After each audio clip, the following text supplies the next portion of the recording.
자, 오늘 우리에게 주시는 하나님의 말씀 함께 보겠습니다. 오늘 우리에게 주시는 하나님의 말씀은 시편 91편 1절로 6절까지의 말씀입니다. 시편 91편 1절로 6절까지의 말씀을 봉독합니다. 지존자의 은밀한 곳에 거주하며 전능자의 그늘 아래 사는 자여, 나는 여호와를 향하여 말하기를 그는 나의 피난처요 나의 요새요 내가 의뢰하는 하나님이라 하리니, 이는 그가 너를 새 사냥꾼의 올무에서와 심한 전염병에서 건지실 것이미로다. 그가 너를 그의 깃으로 덮으시리니 내가 그의 날개 아래에 피하리로다. 그의 진실함은 방패와 손방패가 되시나니 너는 밤에 찾아오는 공포와 낮에 날아드는 화살과 어두울 때 퍼지는 전염병과 밝을 때 닥쳐오는 재앙을 두려워하지 아니하리로다. 아멘. 자, 우리 앞에 뒤에 옆에 있는 분들하고 손 한번 잡아주시고 축복합니다 하고 인사하겠습니다. 축복합니다. 또 한 주간 하나님의 은혜가 가득한 삶이 되기를 간절히 축원합니다. 자, 5월 한 달 동안에 하나님의 약속이라고 하는 큰 주제로 5가지의 내용들을 우리가 살펴보고 있습니다. 첫째 주에는 하나님께서 약속하셨는데 동행을 약속하셨고, 둘째 주에는 공급을 약속하셨고, 지난주에는 회복을 약속하시고, 오늘은 보호를 약속하십니다. 보호하시겠다.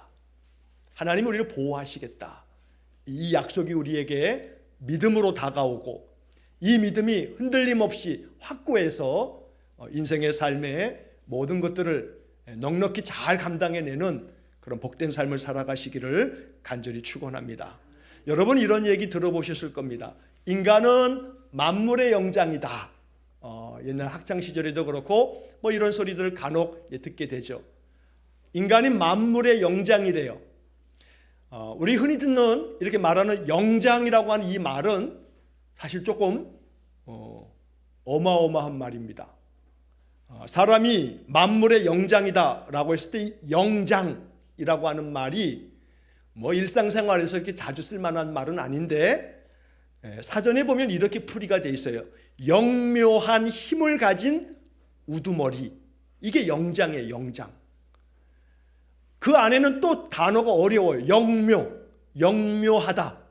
이것도 일반적으로 일상생활에서 쓰지 않는 단어죠. 그런데 인간이 만물의 영장이다. 이 영장은 영묘한 힘을 가진 우두머리. 영묘, 신령하고 기묘하다. 그런 뜻이에요. 그러니까 우리 모든 인간이 신령하고 기묘한 힘을 가진 우두머리, 그게 만물의 영장이라고 하는 뜻이란 말이죠. 자, 그도 그럴 것이 사람들은 아주 신령하고 기묘한 힘이 있어요. 뭐 신령한 것까지는 아니어도, 왜냐하면 신령하다라고 하는 말이 좀 영적인 의미를 좀 담고 있는 듯한 뉘앙스가 느껴지잖아요. 그런데 기묘한 힘을 가지고 있다 하는 것은 사실인 것 같아요. 오늘날 우리가 살아가는 이 21세기의 이 과학기술이 얼마나 기묘합니까? 옛날 같았으면 기절초풍할 일이죠. 여기 지금 우리 어르신들 세대는 옛날에 라디오가 처음 나왔을 때도 아주 기절초풍했다잖아요. 어떻게 이 조그만 상자 안에 사람들이 이렇게 많이 들어가 있느냐고. 여기 여자도 들어가고 애도 들어가고 노인네도 들어가고 남자도 여자도 다 들어가 있다고. 어떻게 여기서 그 많은 사람들이 들어가서 이렇게 소리를 내느냐고. 그게 여기 연세 많으신 어르신들이 젊은 시절에 했던 소리란 말이에요. 자, 그런데 오늘날 이 시대는 조그마한 단말기 하나 가지고 있으면 저 미국이든 저 아프리카든 사람들하고 영상통화를 하는 시대란 말이에요. 이거 얼마나 기절초풍할 일이에요. 100년 전 사람에게 지금 우리 이 핸드폰을 가지고 가가지고 이걸 가지고 저 다른 나라 사람하고도 통화를 한다 그러면 미쳤다 그럴 거예요. 안 믿을 거죠. 기묘한 일이에요. 기묘한 일이에요. 옛날 같았으면 죽었을 사람들을 다 살려내요. 심장도 바꿔줘요. 인공심장으로. 평생 쓰다가 닳고 닳으면 무릎도 인공관절로 바꿔줘요. 이런 세상이 어디 있어요. 그러니 기묘한 힘을 가지고 있죠. 그러니까 인간이 만물의 영장이라고 불릴만 해요. 그런데 그 만물의 영장이 치명적인 약점을 가지고 있어요. 쓸데없는 생각 때문에 불안에 떨고 살아간다는 거예요. 그 쓸데없는 생각은 근거도 없는데 그냥 그 생각에 사로잡혀가지고 그것 때문에 전전긍긍하고 잠도 이루지 못하는 그런 삶을 살아가기도 해요. 인간이 생각보다 연약하죠. 건강도 영원하지 않아요. 재산도 안전하지 않고요. 관계도 항상 든든한 거 아니에요. 어느 한 일이 벌어지게 되면 관계도 와장창 다 깨져버려요. 우리의 미래는 불확실하기 짝이 없어요. 20년, 30년 다녔던 직장에서 그만둔다 하니까 가차없이 잘라내버리는 그런 현실 앞에서 내가 20년, 30년 동안 일한 게 뭔가 하고 한탄하는 그런 사람들의 마음을 듣게 되죠. 자, 이처럼 우리는 영장이지만 사실은 굉장히 많은 연약함 속에 살아가고 있어요. 가장 최근에 아마 이 연구 결과라고 보여지는데 2020년에 미국의 펜실베니아 주립대학에서 루카스 교수라고 하는 사람이 자기 연구팀하고 연구한 결과가 발표된 적이 있는데 어떤 연구냐면 범불안장애를 가진 사람들, 불안장애인데 모든 일, 범이라고 하는 게 모든 범사의 그런 것처럼 모든 일에 불안의 요소를 가지고 불안 장애를 가지고 있는 그런 사람들을 대상으로 이제 실험을 한 거예요. 이 범불안 장애를 가지고 있는 많은 다수의 환자들을 대상으로 일정 기간 동안에 이제 어떤 실험을 이제 하게 됐는데 그 내용이 뭐냐면 이 사람들에게 일정 기간 노트를 주고 당신들이 생활 속에서 그렇게 불안하고 걱정되고 이런 것들을 좀 다 써봐라. 그래서 일정 기간 동안에 그 많은 사람들을 다 노트를 쓰게 한 다음에 시간이 지난 다음에 그 노트를 다 수거해가지고 이 연구팀에서 분석을 한 거예요. 다 분석을 하고 난 다음에 일정 시간이 지난 다음에 또 한 번 조사를 했는데 당신들이 이렇게 몇 개월 전에 썼던 이러한 것들이 실제 당신의 생활 속에 일상 속에 이 불안하고 걱정했던 것이 실제가 됐느냐, 실제 생활 속에 그런 일이 벌어졌느냐 라고 하는 것들을 이제 추후에 조사를 해가지고 그 데이터까지 다 묶어가지고 이제 그 연구에 발표를 한 겁니다. 거기에 이제 결론은 이런 겁니다. 실제로 내가 그 노트에 썼던 불안스럽고 걱정되고 염려됐던 그런 많은 것들을 썼는데 이 중에서 실제로 일어나지 않았던, 그러니까 의미가 없는 쓸데없는 불안 걱정을 가지고 했던 그 내용이 퍼센테이지로 91.4% 정도가 나왔대요. 그리고 나머지 8.6% 정도가 실제로 그런 일이 벌어졌대요. 근데 실제로 벌어진 그 8.6% 중에서도 약 30% 가까이는 그 결과가 좋은 결과로 이렇게 흘러갔대요. 그러니까 실제로 자기가 걱정하고 염려하면서 썼던 그 내용들이 자기의 삶에 안 좋은 결과를 초래된 것은 불과 5% 내지 6%밖에 안 된다는 연구 결과입니다. 그러니까 거의 94%, 95% 정도는 아무 의미 없는 걱정을 그냥 앞질러 가가지고 그거 붙잡고 괴로워하는 연약한 인간. 근데 이 인간이 만물의 영장이라고요. 그러니까 이 만물의 영장이 쓸데없는 90%가 넘는 불안과 염려, 걱정들을 그냥 부여잡고 자기 스스로를 괴롭히면서 살아가고 있는 거예요. 어쩌면 여기 앉아있는 여러분들도 또 저도 마찬가지고 우리가 가지고 있는 많은 그런 인생의 괴로움들은 실제로 나의 삶에 벌어지지 않을 것들을 내가 지금 붙잡고 있는지도 모르는 거죠. 그러니까 사람들은 그런 연약한 마음 때문에 무언가를 의지하며 살 수밖에 없어요. 근데 그 의지하며 살아가야 할 것이 말씀드린 것처럼 영장이니까 신령하고 기묘한 힘을 가지고 있는 그러한 우두머리가 돼야 되는데 우리 안에, 우리 인생들 안에 이 신령함이 없는 거예요. 신령함이. 그러니까 우리가 의지해야 할 것은 신령한 힘을 가지고 신령한 힘을 의지해야 되는데 신령하지 않은 것들을 의지하는 거죠. 세상의 것들 암만 의지해 봐야 그것들은 굉장히 유한할 뿐만 아니라 너무나 많은 가변성이 있는 거예요. 변한단 말이에요. 예측 불허하게 내 생각과는 달리 변하는 게 세상이에요. 그러니까 변치 않는 것을 의지해야 되는데 그게 신령한 힘인데 변치 않는 걸 의지하는 게 아니라 변하는 걸 자꾸 의지하는 거예요. 사람 의지하지 마세요. 사람은 변해요. 내가 가진 재산도 의지할 게 아니에요. 재산도 한순간 다 날아가 버릴 수 있어요. 어떤 것도 세상에 변하지 않는 것을 의지해야 되는데 자꾸 내가 의지할 만한 것들을 내가 선택했는데 그 선택이 어리석은 선택일 경우가 많다는 거예요. 그래서 오늘 우리는 하나님께서 우리에게 주신 약속 중에 보호하시겠다고 약속하시는데 우리가 붙잡고 의지해야 할 바로 그 대상은 하나님이시다. 왜냐하면 하나님이 이렇게 약속하셨으니까 내가 지켜줄 거야. 내가 보호해 줄 거야. 이 약속은 변함이 없으신 하나님의 약속이므로 이 약속을 굳게 붙잡고 살아가기를 간절히 원합니다. 전체적인 이야기의 주제는 바로 이런 얘기예요. 그래서 주제로 선택한 이 성경이 시편 91편을 선택했는데 91편 1절서부터 9절까지의 말씀을 본문으로 읽었습니다. 성경학자들 중에 이런 얘기를 하는 사람들이 있어요. 하나님의 보호에 대해서 가장 위대한 신앙 고백 중에 하나가 시편 91편이다. 이 시편 91편은 하나님이 우리를 보호하시겠다는 약속이 담겨져 있는 위대한 신앙 고백이다 라고 성경학자들이 이 91편을 그렇게 해석을 한단 말이죠.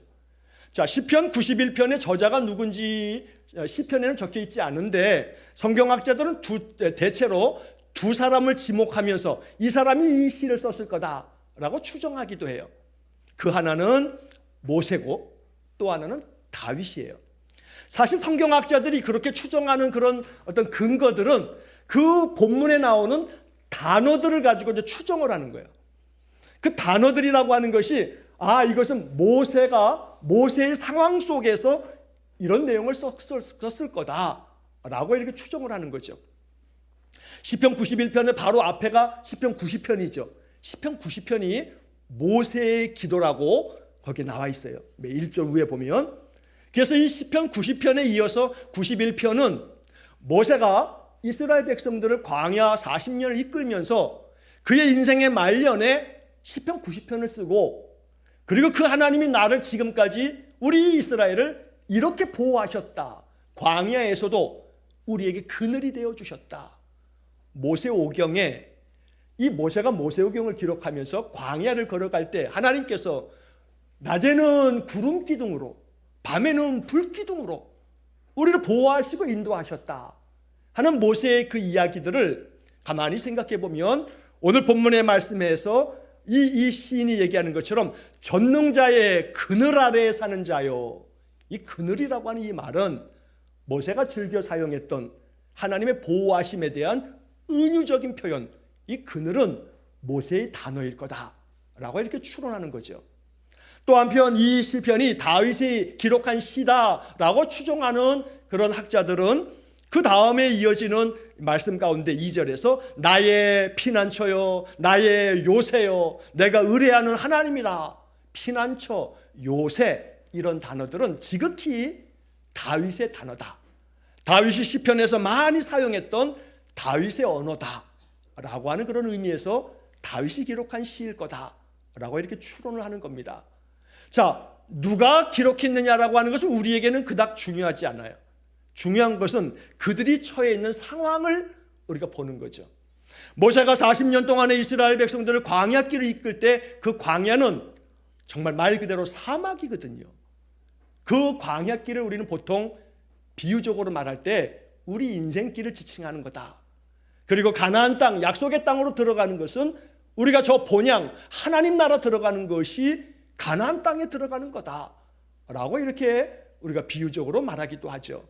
그래서 우리 인생의 삶이 정말로 광야 같은 인생길을 걸어갈 때 하나님이 그럴 때마다 우리를 보호하신다 하는 이 약속을 91편을 통해서 우리가 믿음으로 받아들이고 이 구절들의 말씀이 우리의 신앙 고백이 되기를 간절히 축원합니다. 자, 그래서 오늘 본문의 이야기에서 한 세 가지 정도의 이야기를 우리가 묵상할 수 있겠는데, 자, 첫째로 1절 말씀을 한번 보겠습니다. 1절을 다시 보시면 지존자의 은밀한 곳에 거주하며 전능자의 그늘 아래 사는 자요 라고 이렇게 말합니다. 우리는 이 1절 말씀에서 하나님의 약속을 듣습니다. 어떤 약속이냐면 하나님께서 우리를 하나님의 품 안에 보호하시겠다 라고 하는 말씀입니다. 여러분, 여기 1절 말씀을 주보 안에 보면 제가 세번역 성경의 번역을 이것도 담아두었는데, 세번역 성경으로 1절 말씀을 보시면 이렇게 번역되어 있습니다. 가장 높으신 분의 보호를 받으면서 사는 너는 전능하신 분의 그늘 아래 머무를 것이다. 가장 높으신 하나님의 보호를 받으면서 살아가는 너희는 전능하신 그 하나님이 그 그늘 아래서 너희가 머물게 된다. 이렇게 말씀하는 겁니다. 이 신앙의 고백처럼 이것이 우리 삶이 되기를 간절히 축원합니다. 은밀한 곳에 거주하며 라고 개역개정 성경에 번역되어 있는데, 세번역 성경은 그 의미가 보호를 받는다는 거다. 그래서 가장 높으신 분의 보호를 받으면서 사는 너희들, 이게 바로 우리들의 삶입니다.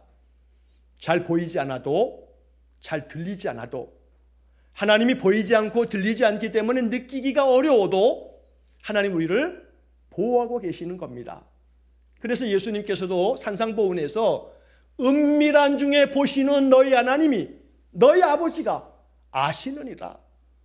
그래서 은밀한 중에 보신다라고 하는 은밀한 중에 라고 하는 말씀을 예수님께서도 산상보훈에서 여러 차례 말씀하시죠. 그러니까 여기 은밀한 곳에 거주하며 라고 하는 이 은밀한 곳이라고 하는 것은 하나님 품을 얘기하는 겁니다. 하나님 품에 거주하면서 하나님이 그렇게 보호하신다는 이야기를 이렇게 시적으로 표현하고 있다는 것이지요. 그러면서 이야기하는 것이 그의 그늘 아래 머무를 거다. 그늘 아래 머문다. 이 그늘이라고 하는 것이 우리에게는 별로 이렇게 마음에 와닿는 표현은 아닌데, 근데 저 중동 지방에 사는 사람들한테 이 그늘은 아주 대단히 중요한 거예요. 특히나 고대 세계에서 이 그늘이라고 하는 것은 말 그대로 바로 내가 피할 수 있는 피난처고 내 생명을 지탱하게 만들어주는 안식처가 되는 거예요. 이 중동 기후라고 하는 것이 굉장히 사막 기후, 이 건조한 기후는요, 낮에 그 태양볕이 이루 말할 수가 없어요. 저도 옛날에 성지순례를 한번 다녀온 적이 있는데, 그때 맨 처음에 방문한 것이 이집트 카이로입니다. 이집트의 수도 카이로에 딱 내리자마자 비행기에서 딱 내리는데 숨이 헉헉거릴 정도예요. 제가 갔을 때가 그때가 6월 말이었어요. 6월 말에 이 중동 지방의 기후는 이루 말할 수 없어요. 가이드가 제일 먼저 우리 이 성지순례 우리 노회에서 같이 간 목사님과 함께 그렇게 동행해서 갔었었는데, 제일 먼저 하는 소리가 오늘 기온이 몇 도인지 아십니까? 하고 물어보는 거예요. 오늘 기온이 일기예보에 발표된 것이 40도입니다. 그러니까 이제 우리 이 한국 사람들은 뭐 40도 뭐 우리 이 한국도 한여름에 대구 같은 경우는 막 35도, 36도 막 이렇게 올라갈 때도 있으니까 뭐 40도면 뭐 덥긴 한데 뭐 그게 뭐 대수겠나 하는 생각을 하는데, 가이드가 또 이어서 하는 말이 이 이집트에서는 또 대체로 중동 지방에서는 기온을 발표할 때 최고로 발표하는 기온이 40도랍니다. 예를 들어 42도, 45도, 46도 이렇게 돼도 항상 아나운서의 발표는 40도. 그러면 대충 집에서 다 자기들 그 온도계로 재면 실제가 나오는 거죠. 이 가이드가 오늘 아침에 낮에 집에서 나올 때 그때 기온이 45도였다고 이제 그렇게 얘기를 해요. 그러니까 그 아주 무더운 여름 기후에 지금 같으면 뭐 냉방기계도 있으니까 에어컨 틀어 있는 곳에 딱 들어가면 얼마나 시원합니까? 고대 세계에 그런 게 어디 있어요? 그런데 그렇게 태양볕을 지나갈 때는 이루 말할 수 없이 숨이 막히는데도 조그만 그늘이 있는 곳에만 딱 들어가면 시원해요. 기가 막히게 시원해요. 성지순례를 가게 되면 지금도 아마 그럴 거예요. 출애굽 여정을 따라서 이렇게 쭉 올라가면 이집트 땅에서 이스라엘 땅까지 이렇게 올라가는 길도 아주 황량한 광야길이거든요. 버스로 쭉 올라가다가 중간에 내려요. 그래서 한 20-30분 정도를 광야 체험이라고 해서 걷게 만들어요. 보통 성지 순례객들이 제일 좋은 계절로 가는 것이 12월, 1월, 2월이에요. 여기 한겨울에 거기는 그래도 기온이 좀 내려가니까. 그런데 저는 그때 공교롭게도 그때 노예에서 개최된 그 같이 성지 순례객에 같이 갔기 때문에 6월 말에 갔는데 6월 말에서 7월 초까지는 이루 말할 수 없어요. 감당할 수가 없어요. 그런데 광야 체험을 위해서 20-30분 동안 걷게 하고 20-30분쯤 걷고 나면 거긴 가이드가 그렇게 다 프로그램이 되어 있는 거죠. 그러면 그쯤 지나가고 나면 거기에 나무들이 몇 그루가 있는 곳이 있어요. 시띠나무도 있고 막 그러면서 그걸 보여주려고 그쪽에서 서요. 그리고 가다 보면 거기에 시띠나무라고 하는 것이 이게 우리가 출애굽에서 성막을 만들 때 이 법궤를 만들 때도 시띠나무로 만든다. 시띠이라고 하는 나무가 나오는데 그 나무를 보여주려고 이제 그 나무가 있는 한 20여 분 그 먼저에 내려가지고 걷게 한 다음에 여기가 이게 시띠나무입니다. 이렇게 보여주는 거거든요. 그런데 이런 성지 순례객을 위해서 그 시띠나무 근처에 베두인들이 천막을 쳐놓고 물건들을 팔기 위해서 이렇게 상인들이 있습니다. 그러면 이렇게 천막 쳐놓은 거 텐트처럼 이렇게 그늘막을 쳐놨는데 그늘막 안에만 딱 들어가도 이루 말할 수 없이 시원해요. 그늘이라고 하는 것은 광야에서 길을 걸어가거나 광야에서 사는 이들에게는 이거는 생명의 장소이기도 해요. 자, 하나님께서 오늘 성경의 이야기에서 바로 그걸 얘기하고 있어요. 전능하신 하나님의 그늘 아래에 머무를 것이다. 어떤 그늘이냐면 전능하신 분의 그늘이에요. 하나님이 그늘 되신다는 거죠. 하나님이 그늘이 되어주셔서 우리 인생의 그 메마른 광야길에서도 우리를 피하게 만드시고 보호하신다라고 하는 약속을 이 말씀에 들려주는 겁니다.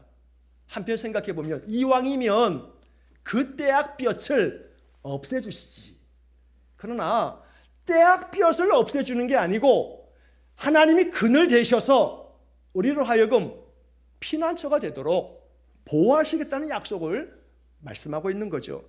그러니 이 이야기는 우리에게 이렇게 해석되어지는 겁니다. 믿음이라고 하는 것은 위험이 없는 상태를 만들어주는 게 아니라 위험이 가득한 세상 속에서 하나님이 보호하시겠다. 우리의 그늘 되시겠다라고 말씀하는 겁니다.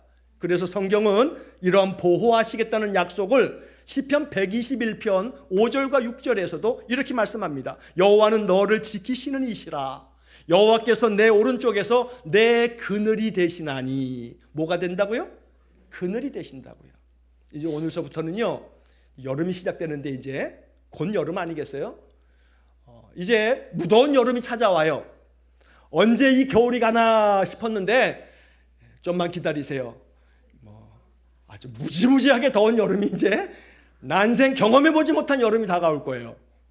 자, 이 여름철에 여러분 어디 지나가시다가 어디 그늘진 데를 이렇게 보시거든 오늘 이 성경 이야기를 한번 떠올려 보세요. 아, 그늘이다. 하나님께서 우리의 그늘 되어주신다. 너의 오른쪽에서 내 그늘이 되시나니 낮의 해가 너를 상하게 하지 아니하며 밤의 달도 너를 해치지 아니하리로다. 시편 121편의 말씀을 우리는 잘 압니다. 그러나 늘 말씀드립니다만 성경의 이야기를 익숙하게 잘 아는 것과 이 말씀을 내 마음에 새겨서 이 말씀의 약속을 내 삶에 이루어가는 것은 다를 수도 있어요. 아는 것으로 그치지 마시고 하나님 이렇게 약속하셨으니 이 약속대로 나의 그늘이 되셔서 내 삶에 안식이 되고 평안이 되고 쉼이 되게 해주십시오. 이렇게 약속을 붙잡고 기도하는 성도가 되시기를 간절히 축원합니다. 옛날에 제가 어렸을 때 단칸방에서 제 동생하고 우리 아버지 어머니하고 이렇게 네 식구가 단칸방에서 살던 시절이 있었어요. 제가 지금 어렴풋한 기억으로 아마 한 5, 6살 그 어간쯤으로 기억이 돼요. 근데 그 기억 속에 제가 선명하게 지금도 이렇게 느끼는 게 하나가 있어요. 한여름에 아마 장마철이었겠죠. 비가 억수로 내려요. 그러면 천둥치고 번개치고 번개와 천둥이 막, 번개가 그냥 번쩍하고 난 다음에는 그냥 세상이 다 무너질 것처럼 그냥 와르릉 쾅쾅 막 그러잖아요.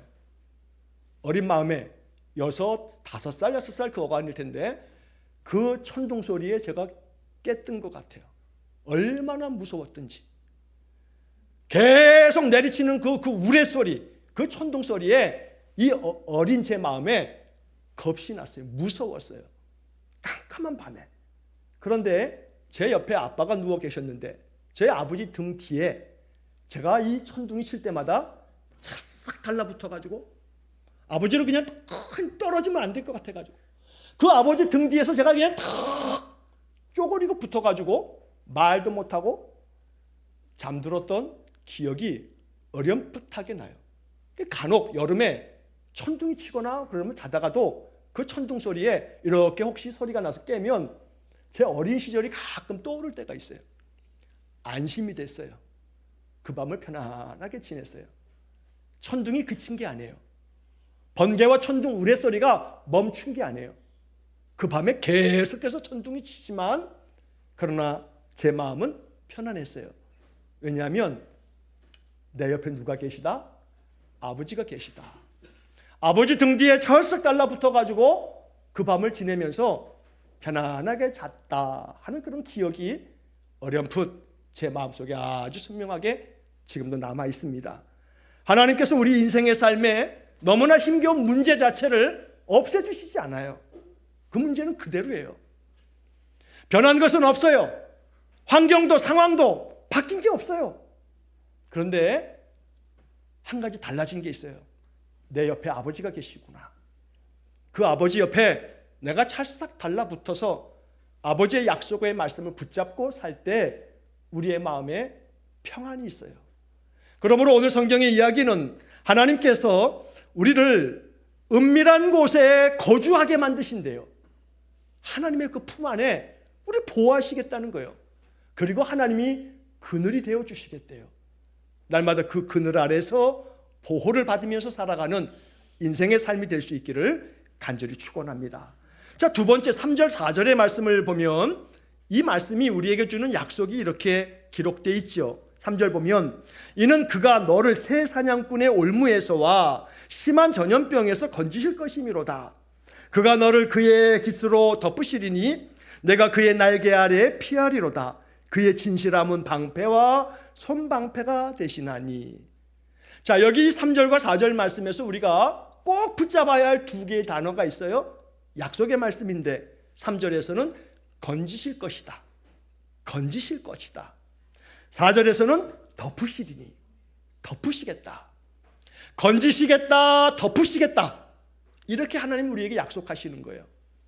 그러므로 이 두 개의 단어가 우리의 마음속에 신앙 고백이 되기를 축복합니다. 하나님 나에게 약속하셨어요. 건지시겠다고. 덮어주시겠다고. 이 약속의 말씀이 마음속에 아주 확실하게 새겨지기를 축복합니다. 자, 여기 건지시겠다라고 했는데 어디서 건지시냐면 새 사냥꾼의 올무에서 또 심한 전염병에서 건지시겠대요. 우리는 이미 심한 전염병을 몇 번 겪었죠. 2000년 이후에 메르스, 사스, 신종플루, 여러 가지가 지나가더니 얼마 전에 뭐가 지나갔어요? 코로나가 지나갔어요. 이걸로 끝이에요? 이제는 다시는 전 세계를 덮을 만한 감염병이 없어요? 없는 거예요? 확신할 수 있어요? 안 해요. 몇 년 뒤에 또 어떤 놈이 나타날지 몰라요. 심한 전염병이라고 하는 이 이야기는 사실은 이 성경의 이야기가 다윗이 기록했던, 모세가 기록했던 것으로 올라가면 다윗이 기록했다 치면 3000년 전 얘기예요. 모세가 기록했다 그러면 3800년 전 얘기예요. 그때도 심한 전염병으로 인해서 죽어가는 인생들이 하나님이 심한 전염병에서 건지실 거다라고 약속하셨다는 거예요. 그러니 우리 인생의 삶에서 이 전염병, 심한 전염병이라고 하는 이 단어를 어떻게 우리가 이해해야겠는가? 이것은 다름 아닌 외부로부터 바이러스에 의해서 내 안에 침투된 이 감염, 바이러스가 감염이 돼서 내 안이 다 망가지는 거죠. 내 장기가 무너지는 거예요. 내 속사람이 와장창 다 깨지고 죽는 거죠. 이게 심한 전염병이에요. 어찌 보면 여기서 이 심한 전염병, 우리 삶에서 매일 겪고 있는 것일지도 몰라요. 코로나와 같은 감염병으로 매일 겪는 건 아닐지 몰라도 우리는 매일같이 이 절망이라고 하는 감염의 바이러스가 우리의 마음에 침투해 들어와서 아까 말씀드린 것처럼 91%가 넘는 그러한 쓸데없는 생각에 사로잡혀서 매일 나 스스로를 괴롭히고 있어요. 심한 전염병은 이 전염병, 이 감염병의 병균이든 바이러스든 의학적인 그 실체 그것이 아니라 내 마음과 내 영혼을 감염시키는 낙담, 불안과 걱정과 염려들은 바이러스처럼 내 마음을 감염시켜요. 내가 자꾸 불안해하면 내 자녀들이 불안해져요. 부모의 불안이 자녀들에게 전이 돼요. 그리고 우리의 삶이 언제나 이 감염병으로부터 나를 지킬, 나를 보호하실 것은 오직 하나밖에 없어요. 하나님이 우리를 건져내실 거다. 이 약속을 붙잡고 하나님께 맡겨버리는 거예요. 새 사냥꾼의 올무에서 건지시겠대요. 사냥꾼이 새를 잡으려고 덫을 놨어요. 올무를 만들어 놨어요. 덥석 그 올무에 붙잡히면 죽는 거죠. 그러니 새 사냥꾼의 올무라고 하는 것이 우리 삶이 그런 거죠. 세상이 그런 거예요. 결국 내 안에서 나의 원인이 아닌 사냥꾼 때문에, 감염의 요인은 그 바이러스 세균 때문에 내 삶이 무너져 내려요. 이 얘기는 뭐냐? 내가 아무리 애쓰고 수고해도 원인이 나에게서 만들어지는 게 아니라 외부로부터 원인이 되어서 내 안에 나를 무너뜨리는 것들이 가득한 세상에서 살다 보니 새 사냥꾼의 올무, 심한 전염병에서 건지시겠다라고 하는 것은 어떤 외부적인 요인에서도 너를 지켜주마, 너를 건져주마 라고 보호를 약속하셨다는 거예요. 이걸 믿고 이 약속을 붙잡고 기도하면서 사는 거예요. 날마다 일 다 벌어지고 난 다음에 하나님 의지합니다, 어쩐다 사후 약방문 쓰지 마시고 일 벌어지기 전에 이렇게 약속하셨으니 내 삶을 새 사냥꾼의 올무나 심한 전염병에서 언제나 나를 건져주셔서 나를 보호해 주십시오. 날마다 기도하며 살아가는 그런 삶이 되어지기를 간절히 축원합니다. 여기 건진다라고 하는 이 말을 히브리어 성경의 원문에 보면 이 건진다라고 번역된 이 단어가 나찰이라고 하는 단어가 쓰여져 있는데, 이 나찰이라고 하는 이 단어를 사전에서 보게 되면 위험에서 빼내다, 구출하다, 탈출시키다 라고 하는 의미가 있어요. 적극적으로 하나님께서 우리를 건져내 가시겠다고 말씀하시는 거죠. 날마다 나의 삶이 어떻게 하면 좋을까 모를 때 건져주시겠다고 약속했으니 이 약속을 나에게 이루어 달라고 야곱이 씨름하듯 씨름하시기를 축복합니다. 하나님의 약속이니까 반드시 이 약속을 나에게 경험시켜 달라고, 살아계신 하나님을 내가 경험할 수 있게 달라고 이 말씀 붙잡고 늘 살아내시기를 간절히 축원합니다. 자, 그 다음에 이어진 4절 말씀에 보게 되면 그가 너를 그의 깃으로 덮으시리니 내가 그의 날개 아래 피하리로다. 어미새가 새끼들을 그 날개 아래 이렇게 보듬고 그 날개 깃으로 덮어주는 것처럼, 여기 덮어준다라고 하는 말씀도 히브리어 성경에 보면 사카크라고 하는 단어가 되어 있는데 그 뜻이 뭐냐면 감싸다, 가리다, 울타리를 두르다, 보호막을 치다 라고 하는 뜻을 가지고 있는 단어가 여기 덮으신다라고 하는 말의 뜻입니다. 보호막을 쳐주시는 거예요. 안전하게 우리를 보호하시겠다는 하나님의 약속이 바로 이 말씀 속에 담겨 있다는 것이죠. 그러므로 나의 삶에 어떤 것으로도 내가 의지할 것은 세상에 없습니다. 오직 내가 의지할 분은 오직 하나님 한 분밖에 없습니다. 하나님 나를 건져내 주시고 나를 덮어주셔서 늘 이 세상에서 평안하고 안전한 삶을 살게 해주십시오. 나를 보호해 주십시오. 이것이 우리의 기도가 되기를 간절히 축원합니다. 자, 세 번째로 이제 5절과 6절의 말씀을 마지막으로 살펴보면, 여기 5절과 6절의 말씀에 보면 너는 밤에 찾아오는 공포와 낮에 날아드는 화살과 어두울 때 퍼지는 전염병과 밝을 때 닥쳐오는 재앙을 두려워하지 아니하리로다. 자, 이 표현에서 5절과 6절에서 이 시인은 시적인 운율을 사용하면서 말하는 거예요. 밤에, 낮에, 어두울 때, 밝을 때. 아주 대꾸법으로 이렇게 이야기를 반복하면서 한마디로 말하면 낮이나 밤이나, 낮이나 밤이나, 낮이나 밤이나 뭐가 찾아오냐면 공포가 찾아온대요. 찾아오는 공포, 날아드는 화살. 이게 다 뭐예요? 외부에서 내 안으로, 내 삶으로 화살이 날아 들어와요. 나를 쏘아가지고 죽이려고. 찾아오는 게 공포예요. 그러니 마음이 불안하고 언제나 마음에 괴로움을 짊어지고 그 밤을 보내는 거죠. 밤새도록 뒤척이면서 아무리 생각을 거듭해봐도 내 힘으로 할 수 있는 것은 그다가 없어요. 이렇게 마음 괴로울 때에 하나님께서 말씀하시는 것은 두려워하지 아니하리로다. 네가 그것들 겁내지 않게, 두렵지 않게 만들어 줄게 라고 말씀하시는 거죠.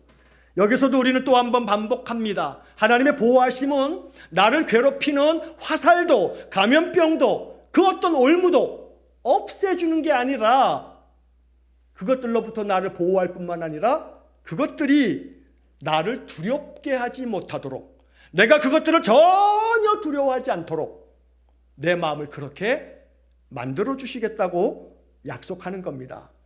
하나님의 보호하심은 폭풍 자체를 없애주는 게 아니라 폭풍 속에서도 무서워하지 않는 마음, 겁나지 않는 마음, 그까짓 것쯤이야 하고 대범하게 견디고 이겨낼 수 있는 마음을 우리에게 주셔서 우리 안에서 건져내시고 덮으시는 그 손길을 느끼게 하신다는 거죠.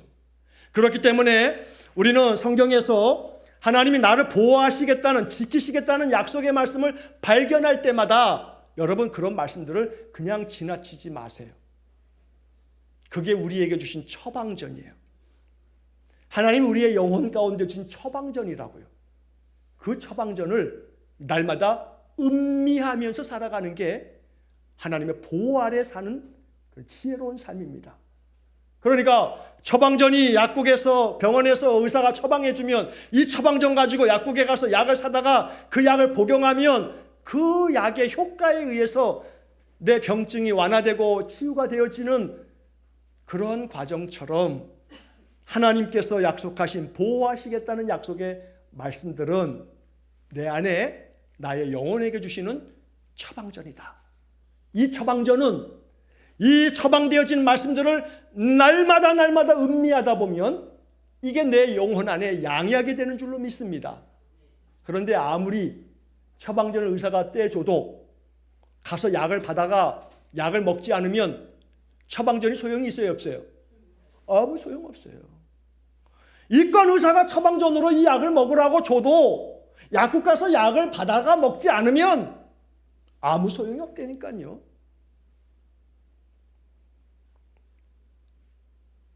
제 친구 둘이 지난 몇 달 사이에 죽었어요.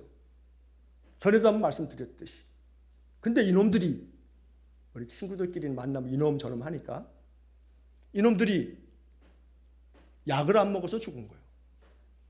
혈압이 높았어요. 혈압 관리를 안 해서 제주도에서 죽은 놈도 뇌출혈로 죽은 거예요. 또 한 놈도 심장마비로 죽었는데 혈압약 안 먹어서 그래요. 그것만 먹었어도 관리가 됐을 텐데 그것 때문에 죽은 거예요. 결국 처방되어지는 것대로 잘 지켜가면 잘 관리가 될 텐데 처방된 대로 안 살면 어느 한순간에 위기를 겪게 되는 거예요. 치명적인 위기. 하나님께서 우리에게 주신 성경의 많은 말씀들은 내 영혼의 처방전이라. 이 처방전을 아무리 많이 알고 있어봐야 뭔 소용이에요. 이 처방전을 내 마음속에 양약처럼 음미하면서 날마다 사용해야지요. 그래야 내 영혼이 살아요.